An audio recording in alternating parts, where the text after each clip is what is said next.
ஸ்டார்கள் போட்டுக்கிறாங்க, எத்தனையோ ஸ்டார்கள் போட்டுக்கிறாங்க. எந்த ஸ்டாரும் நேரடியாக சண்டை காட்சி ஈடுபட முடியாது. தமிழ்நாட்டில் விஜயகாந்த் அவர்கள் அவருடைய எனக்கு தெரிஞ்சு கடைசி காலகட்டம் வரைக்குமே, அவர் வந்து உடல்நலம் சரியில்லாமல் போகிற வரைக்குமே, அவர் சினிமாவில் ஆக்டிவாக இருந்த காலம் வரைக்குமே அவர் சண்டை பயிற்சி ஈடுபடுவார்.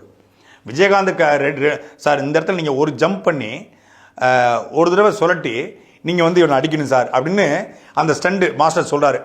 சூப்பராயனோ இல்லை வந்து யாரோ சொல்கிறாங்கன்னா, விஜயகாந்த் என்ன பண்ணார், ரெண்டு தடவை ஜம்ப் பண்ணி 2 தடவை காலை சொல்லி அடிப்பார். ஸ்டண்டு கலைஞர் ஒரு தடவை இவர் 2 தடவை அடிப்பார். அப்படிப்பட்ட ஒரு ஆகச்சிறந்த கலைஞர் விஜயகாந்த். அதனால் அவருடைய சண்டைக்கென்று இன்றைக்கு வரைக்கும் வந்து ஒரு பெரிய ரசிகர் கூட்டம் இருக்குது. சாதாரணமாக விஜயகாந்த் வந்து வீட்டில் போய் உட்கார்ந்தா கூட சண்டை படங்களாக பார்த்து அப்படி வெறியேற்றிருக்காப்புல. நடிப்பில் அவர் ஆகச்சிறந்த சூறாவளி அதெல்லாம் தாண்டி சண்டையில் அவர் ஆகச்சிறந்த சூறாவளி. ஸ்டண்ட் கலைஞர்களுக்கு அடிபடாமல் ஒரு பஞ்சுனா நிறைய பஞ்சு நமக்கு அடித்த மாதிரி இருக்கும், புகா புகா புகான்னு. ஆனால் வந்து இப்போ உள்ள நடிகர்கள் அடிக்க விட்டால் மூஞ்சி முறைலாம் பேந்துடும். எவனுக்கு அடிக்கவும் தெரியாது, நடிக்கவும் தெரியாது. அடியை வந்து வாயிலே குத்தி விட்டுருவான். ஆனால் அடிபடாமல் அடிப்பது எப்படி? அடிப்படக்கூடாது, ஆனால் அடிக்கணும். உதைக்கிற மாதிரி இருக்கணும், ஆனால் உதைக்கக்கூடாது. இதில் வந்து விஜயகாந்த் வந்து ஆகச்சிறந்த ஒரு நடிகர். அதே போல் ஆக்ஷன் கிங் அர்ஜுன் அவரும் வந்து ஒரு இயல்பிலே வந்து தன் உடம்பை வந்து கட்டுக்கோப்பாக வச்சிருப்பார். இயல்பிலே வந்து கராத்தே படித்தவர், தற்காப்பு கலைகள் படித்தவர்.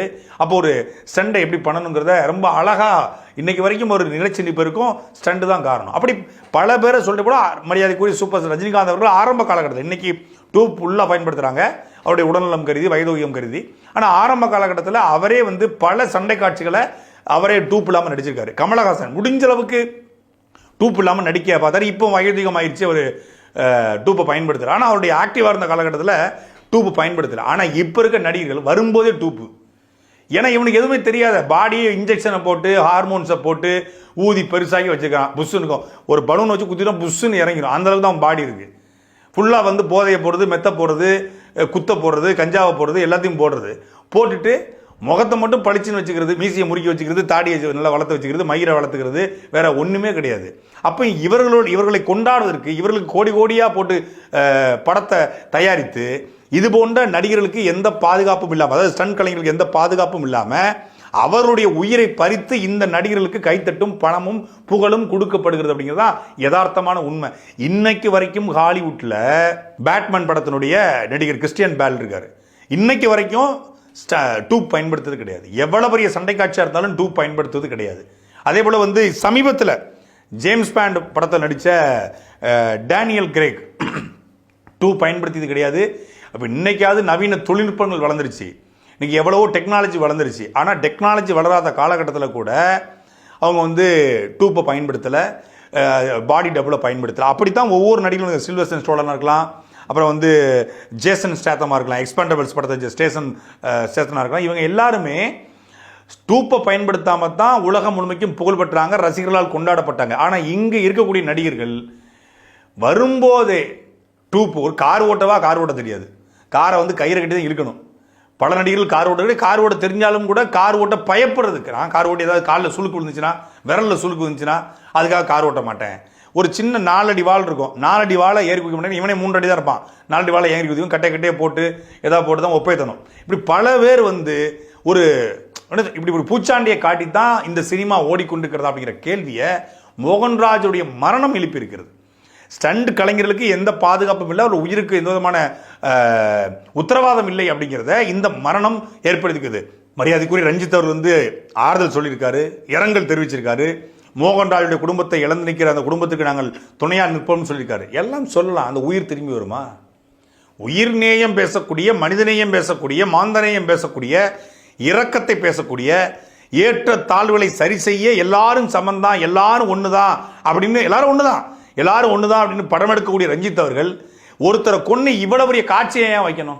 இப்படி ஒரு சண்டை காட்சியை வச்சு தான் நீங்கள் வந்து ஒருத்தனை கொன்று தான் அந்த படத்தை காட்டணும். தான் இந்த படம் என்ன சொல்கிறாங்க அப்படின்னா, டெல்டா மாவட்டங்களில் ஒரு 10-15 ஆண்டுகள் மிகப்பெரிய பிரபலமாக ஒரு தாதாவாக, அந்த குறிப்பிட்ட சமூக மக்களால் வந்து போராளியாக, காவல்துறையால் வந்து கூலிப்படை தலைவனாக, இல்லை அந்த மக்களால் வந்து பெரிய போராளியாக கொண்டாடப்பட்ட மணல்மேடு சங்கருடைய படம் தான் இந்த வேட்டுவம் அப்படின்னு சொல்கிறாங்க. மணல்மேடு சங்கருடைய வரலாறு எல்லாருக்கும் தெரிஞ்சிருக்கும், இல்லை சமூக வலைதளங்களில் யூடியூப்பில் பல வரலாறு இருக்குது. தமிழ்நாட்டில் இருந்த குறிப்பிட்ட இந்த கேங்ஸ்டர்ஸில் அவரும் ஒருத்தர். அந்த காலகட்டத்தில் அந்த 1995 2007 வரைக்கும் பல்வேறு குற்ற வழக்குகள், கொலை வழக்குகள், சாதி ரீதியான கொலைகள் அவர் செஞ்சிருக்காரு. அப்போ காவல்துறை அவரை தேடுது. மதுரை சிறையில் அவர் இருக்கார். மதுரை சிறையிலிருந்து மயிலாடுதுறை சிறைக்கு அவரை காவல்துறை வேறொரு வழக்கை அழைச்சிட்டு போகிறாங்க. அப்படி அழைச்சிட்டு போகும்போது புதுக்கோட்டை பக்கத்தில் வச்சு காவல்துறை, புதுக்கோட்டை பக்கத்தில் கந்தரகோட்டை நினைக்கிறேன், பழைய கந்தரகோட்டை பக்கத்தில் சின்ன கிராமம். அப்போ சாலையில் போயிட்டு இருக்கும்போது கார் விபத்துக்குள்ளாகுது. கார் விபத்துக்குள்ளாகி அவர் இறந்துட்டாருன்னு சொல்லி காவல்துறை சொல்லுது. இல்லை என்கவுண்டரில் கொண்டுட்டாங்கன்னு சொல்லி அந்த ஒரு தரப்பு சொன்னாங்க. என்கவுண்டரா கொலையா அப்படிங்கிறது, கொலையா என்கவுண்டரா இல்லை விபத்தா அப்படிங்கிறது இது வரைக்கும் புதிதாக இருக்கிறது. ஆனால் காவல்துறை என்கவுண்டர் தான் இன்னைக்கு வரைக்கும் சொல்லப்படுது. அதை பற்றி தான் இந்த படம் எடுக்கிறாரு. ஏன்னா அந்த பகுதிகளில், இந்த நாகை மாவட்டம் அந்த பகுதிகளில் தான் இந்த படம் எடுக்கப்பட்டிருக்கிறது. இது அவருடைய கதை தான் சொல்லி அழுத்தமாக பல பேர் சொல்கிறாங்க. அதனால தான் அந்த சேசிங் காட்சி, இந்த கார் சம்மந்தப்பட்ட காட்சிகள்லாம் எடுக்கப்பட்டதாக சொல்கிறாங்க. ஒரு குற்ற வழக்குகளில் சம்பந்தப்பட்ட ஒருத்தரை நியாயப்படுத்துகிற படமாகத்தான் ரஞ்சித் இந்த படத்தை எடுத்து கொடுக்க போறாரு. மீண்டும் ஒரு சர்ச்சையை கிளப்பி ஒரு தமிழ் சமூகத்துக்குள்ள ஒற்றுமை இல்லாத நிலையை உருவாக்கணும் அப்படிங்கிற ஒரு உன்னத நோக்கத்தோட தான் ரஞ்சித் அவர்கள் அருமையா களமிறங்கியிருக்காரு. அதுல ஒரு உயிரையும் பறி கொடுத்திருக்காரு.